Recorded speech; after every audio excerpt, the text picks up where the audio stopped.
for their king to pass the day, and with them sin and sorrow will forever pass away. For the tribe of Judah's Lion now comes to hold the sway.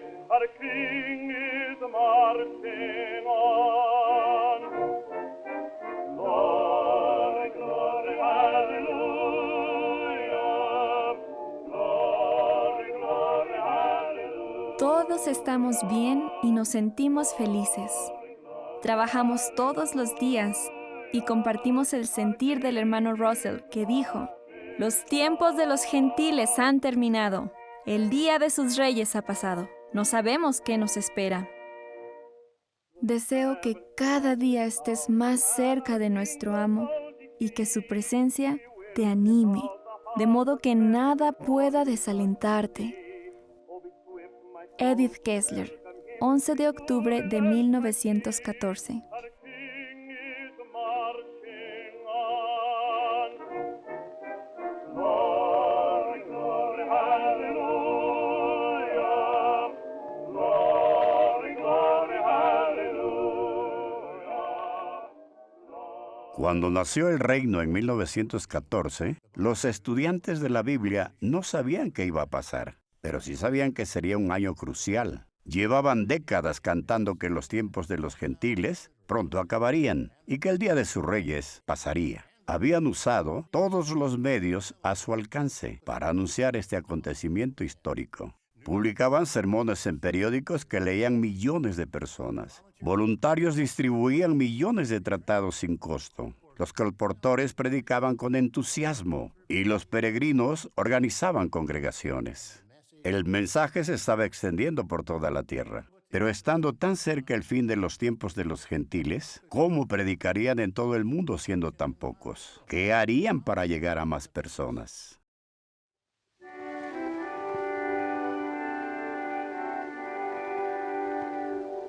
God has promised. Nuestra resolución unánime es usar películas para enseñar las verdades de la Biblia. Creemos que el Señor lo aprueba, pues Él mismo usa vívidas ilustraciones. Es un método que no debemos ignorar. The Watchtower, 1 de julio de 1913. Esta resolución impulsó a los estudiantes de la Biblia a presentar el fotodrama de la creación. Era una empresa monumental que presentaba muchos desafíos. Algunos hermanos jóvenes se ofrecieron en los teatros locales para aprender a usar los proyectores. Yo era demasiado joven, así que me sentaba con el hermano en la cabina. Recuerdo que una vez una película comenzó a arder. El hermano la apagó de inmediato y siguió con la presentación. Dwight Kenyon. Fue magnífico, una maravilla, que fueran capaces de hacer lo que hicieron sin tener los aparatos modernos que tenemos hoy. Todo un logro. Aquello fue lo que ayudó a mi padre a entrar en la verdad. Al día siguiente de ver la última parte, fueron a la reunión. Con el tiempo comenzaron a estudiar la Biblia y se bautizaron a los pocos meses. Y mamá me contó que cuando el fotodrama llegó a su pueblo en Texas, ella fue una de las acomodadoras. Tenían copias de las diapositivas de tamaño postal y cuando era niño me encantaba mirarlas de vez en cuando. El primer año, 9 millones de personas vieron el fotodrama. Un valioso mensaje, difícil de olvidar. Pero ahí no acabaría todo. Por todas partes, los predicadores claman y preguntan: ¿qué más podemos hacer? La respuesta es una nueva revista llamada The Golden Age. Joseph F. Rutherford. Tras aquel anuncio, el hermano Rutherford les preguntó a los asistentes cuántos querían hacer esta labor. 6,000 se pusieron de pie como uno solo. En la siguiente década, los miles de estudiantes de la Biblia que participarían en la cosecha usarían métodos innovadores para llegar a más personas en menos tiempo. Uno de ellos fue el libro El Arpa de Dios. Animábamos a la gente a estudiar por correspondencia con el libro. Luego yo iba a la casa del director de servicio y entre su esposa y yo escribíamos las direcciones a toda velocidad en unas tarjetas. Enviábamos cientos cada semana. Trudeau McCritic. Poco después, otro método pasó a primer plano, la emisora de radio WBBR. Los estudios desde donde transmitía la emisora estaban en un ático. El primer micrófono que usamos era de un teléfono.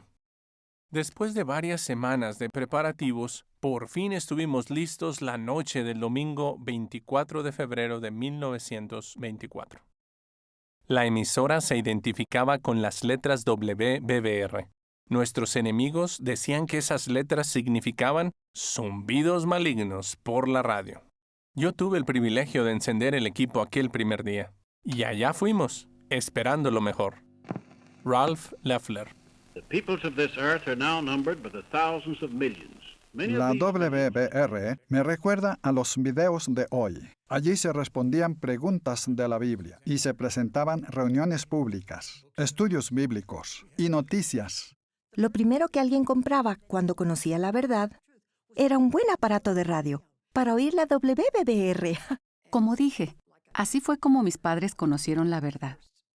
Con un discurso en la radio que se titulaba ¿Dónde están los muertos? Tuve el privilegio de dar algún discurso en la WBBR, discursos de ministros jóvenes. Me tocó 1 o 2 veces. Me asignaron a participar en uno de los grupos de estudio de la Biblia. Tuve el privilegio de participar. El programa era como un estudio de familia. Pero ya unos años antes, Fred Franz salía en la WBBR. Imagínense su voz por la radio y a los niños prestando atención. Buenas noches, niños y niñas.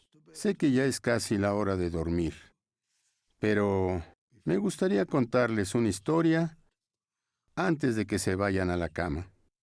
Jamás pensé que saldría en la radio, pero ahí estaba yo, enseñando la verdad en un programa. Fue maravilloso salir en la WBBR.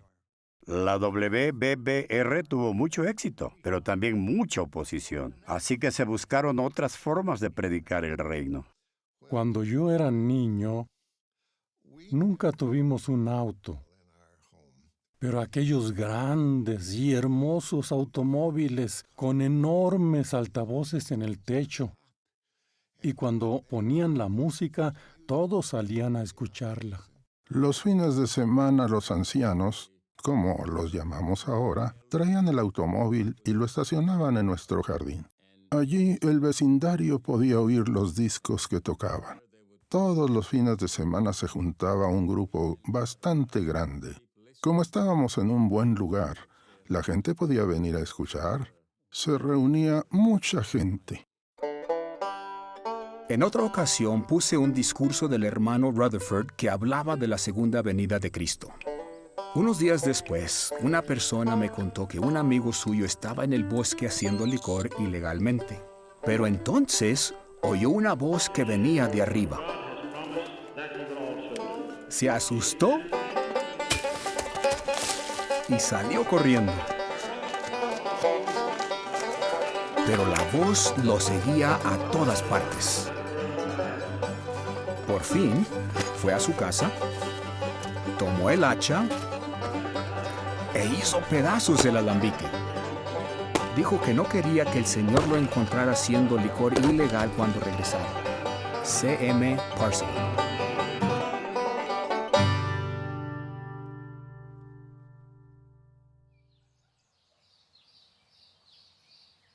Nos acercábamos a una puerta, abríamos el estuche, poníamos el brazo en posición y tocábamos el timbre. Cuando la persona abría la puerta decíamos, «Tengo un mensaje importante que me gustaría que oyera». Entonces poníamos la grabación. Clayton James Woodward. Cuando era precursor, siempre usaba el gramófono. Me gustaba mucho. Este es un gramófono vertical. También teníamos el que se abría. Podías apoyarlo en la cadera si tenías fuerza suficiente. O si no, podías ponerlo en el suelo. El mensaje se podía oír por toda la calle. Siempre que ponía el disco, me gustaba oír al hermano Rutherford decir, la religión es un lazo y un fraude. Miraba a las personas a ver qué cara ponían y si les gustaba o no. Recuerdo que nos dijeron, para ayudar a la persona a concentrarse en el mensaje, sería bueno que miraran el disco. Así que nos decían que miráramos el disco dar vueltas y vueltas y vueltas. Claro, acababas un poco mareada. Muchas veces tocabas la puerta y preparabas el gramófono. Antes de que la persona se diera cuenta, ya estaba sonando el disco. Lo que pasaba con el gramófono es que tenías que tener el disco correcto. A veces lo usabas en casa para escuchar tus discos de música hillbilly. Tomé el gramófono de mamá y puse a Fats Waller tocando un boogie-woogie. St. Louis Blues, recuerdo. Así que si salías a predicar y resulta que tenías el disco que no era... Entonces ella sale con el gramófono, levanta la tapa y dice, tengo un mensaje importante. Y suena Fats Waller tocando un boogie-woogie. Algunos testigos llamaban Aarón al gramófono porque hablaban por ellos. Pero ese no era el único método que usaban. También usábamos la tarjeta de testimonio. Era una tarjeta que dabas a las personas. Tenía una breve presentación con 1 o 2 textos. Normalmente leían un par de líneas y te la devolvían. Tenías que terminar la conversación. Cuando la entregabas, le daban la vuelta. Así que a veces se la dábamos al revés para que le dieran vuelta y pudieran leerla. Un día pensé, yo puedo decirles a qué vine. Lo hice y para mí fue más fácil. Algunas personas tenían poco dinero y hacíamos un trueque. Por eso, cuando predicábamos en los pueblos, a veces cambiábamos, no sé, 1 docena de huevos por 3 o 4 folletos o algo así. O, por ejemplo, te daban 1 o 2 gallinas por un libro. Así que cuando íbamos a los pueblos, teníamos que estar preparados para que nos dieran cualquier cosa. Normalmente metías la gallina en el maletero. La pobre gallina pasaba calor, pero sobrevivía. Cuando llegábamos a casa, la dejábamos que se recuperara. Después nos la comíamos para la cena. Comimos mucho pollo en ese entonces. En aquel tiempo entraron en escena las pancartas y las marchas de información. El hermano Rutherford era un experto en taquigrafía. Siempre que hablabas con él estaba escribiendo y tú no sabías qué era. Y ese día escribió algo. Arrancó la hoja, me la dio y me preguntó, ¿qué le parece? La hoja decía, la religión es un lazo y un fraude. Le contesté, un poco fuerte, ¿no? Bueno, la verdad es que dije, ¡es una bomba! Entonces él me dijo, es justo lo que quiero. ¿No le parece buena idea? Vamos a hacer una gran marcha de información dentro de 2 días. Digámosle al hermano Clay, de la imprenta, que tenga listos para la marcha unos letreros que digan, la religión es un lazo y un fraude. El hermano North también estaba en Londres en esos días, y él dirigió la marcha.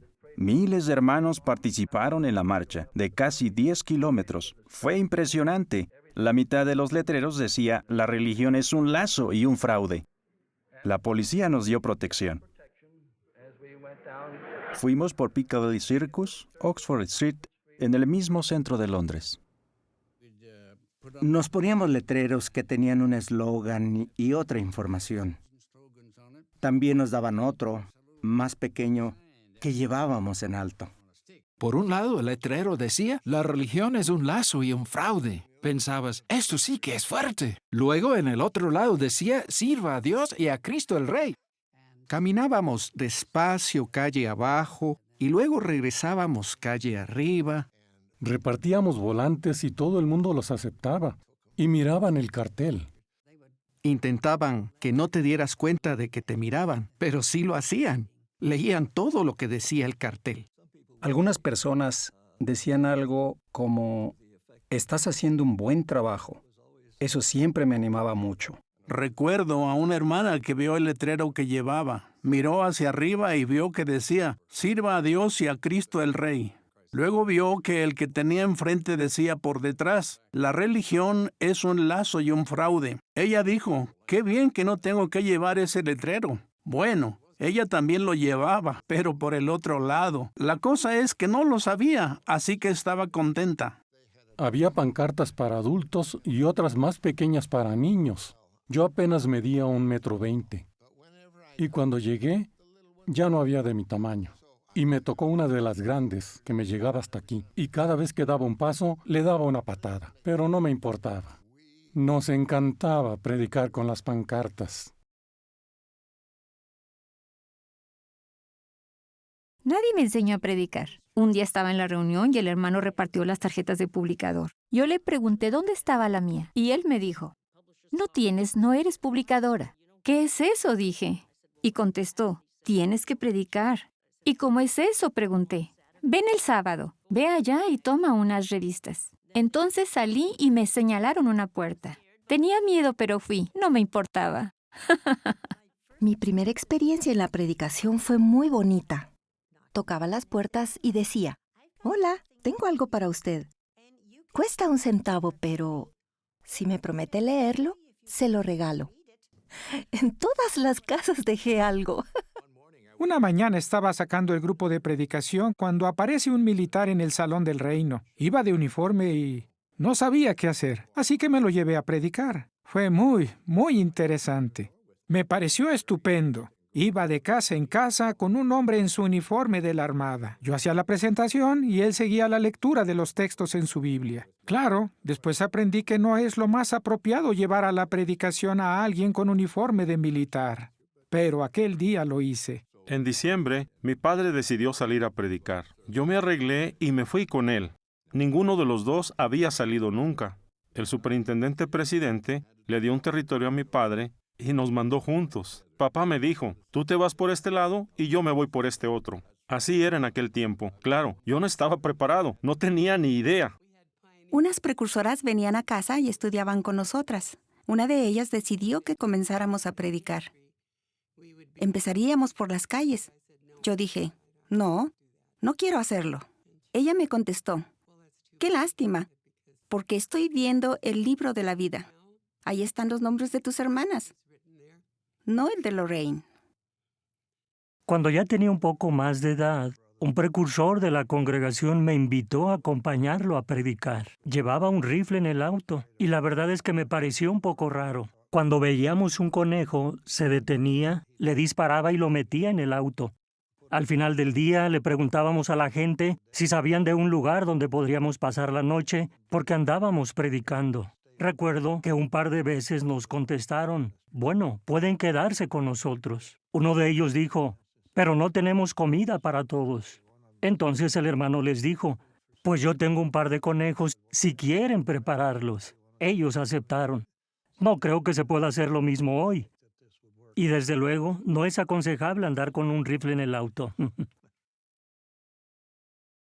Poco a poco se dieron cuenta de que los ministros necesitaban estar más preparados. Por eso, los hermanos iniciaron la única escuela de la que ni un solo estudiante se ha graduado jamás, la Escuela del Ministerio Teocrático. Recuerdo mi primer discurso de 6 minutos. Me sentía muy inseguro, así que lo escribí todo. Cuando subí a la plataforma, el miedo a hablar en público me paralizó y comencé a balbucear y a tartamudear, y me perdí. Traté de leer directamente de mis notas, pero las manos me temblaban tanto que las líneas no se quedaban quietas. George Gangas. Recuerdo cuando comenzó la escuela y un hermano dio su primer discurso. Estaba tan nervioso que se pasó todo el rato golpeando el atril. ¡Boom, boom, boom! Ni se dio cuenta. El corazón me latía tan fuerte que estoy seguro de que lo podían oír en las primeras 4 filas. En ese entonces, nosotras no estábamos en la escuela. Los hermanos daban los discursos y nosotras nos reíamos de ellos. Las hermanas nos emocionamos mucho cuando nos invitaron a participar en la escuela. Estaba tan emocionada, saltaba y aplaudía. Las hermanas atrás de mí se lamentaban. ¡Oh, no! También tendremos asignaciones. No les gustaba, pero yo no entendía por qué se ponían así. Servíamos en Virginia Occidental, en una congregación pequeñita. Y adivinen a quién le tocó la primera asignación. A mí, por supuesto. Bueno, estaba muerta de miedo, pero lo hicimos. Creo que todos estábamos bastante nerviosos cuando comenzamos. Es un programa de capacitación maravilloso. Y no solo es un curso de oratoria, te prepara para la vida. Esta escuela proporcionó una educación muy valiosa y le permitió al pueblo de Dios usar el don del habla para proclamar el reino. Al mismo tiempo, otra escuela estaba teniendo un profundo efecto en la predicación: el Colegio Bíblico de Galaad de la Watchtower. Aquellos 5 meses y medio fueron de los mejores de mi vida. Parecía que todos eran tremendamente inteligentes y espirituales, así que nos sentíamos intimidados. Bueno, hablo por mí, yo me sentía intimidado y pensaba que seguramente todo el mundo sabía mucho más que yo.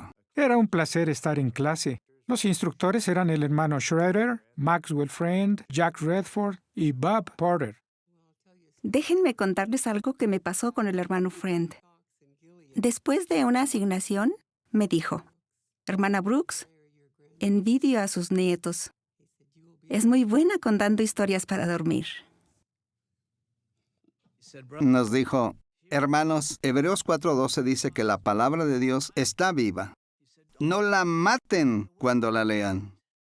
No olvido la casita blanca que usábamos en las clases de predicación con el hermano Redford.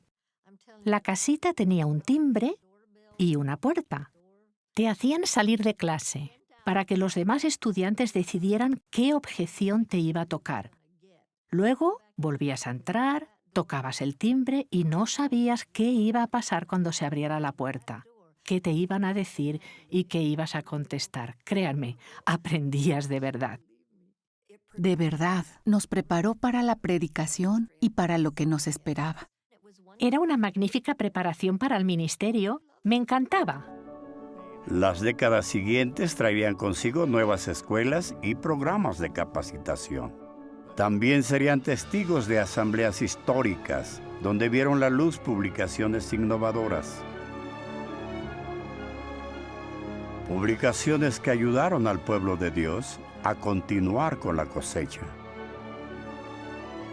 No creo que haya habido otra asamblea como la de 1950. Había como electricidad en el ambiente.